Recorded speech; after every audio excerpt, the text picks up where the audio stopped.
Dubai real എസ്റ്റേറ്റിൽ ഏറ്റവും കൂടുതൽ ഇമ്പോർട്ടൻസ് വഹിക്കുന്നത് റിയൽ എസ്റ്റേറ്റ് ഏജൻസ് ആണ്.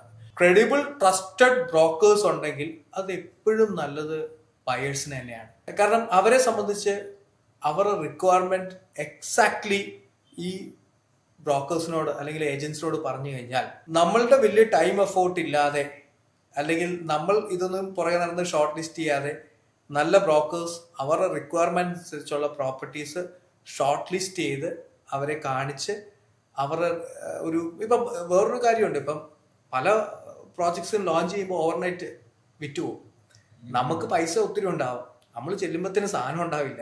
നമുക്ക് വാങ്ങിക്കാൻ ആഗ്രഹം ഉണ്ടെങ്കിൽ നല്ല ആളുകളുമായിട്ട് അസോസിയേറ്റ് ചെയ്താൽ മാത്രമേ നമുക്കൊരു നല്ല ഇൻവെസ്റ്റ്മെന്റും നല്ല കാര്യങ്ങളും അവിടെ കിട്ടും. അപ്പോൾ റിയൽ എസ്റ്റേറ്റ് ബ്രോക്കേഴ്സിന്റെ ഒരു ഇമ്പോർട്ടൻസ് വളരെ വലുതാണ്. പിന്നെ ലീഗൽ ആസ്പെക്റ്റിൽ നോക്കിയാൽ അവിടെ ഓൾറെഡി എല്ലാം ഈ റെറ റെഗുലേറ്റഡ് ആണ്.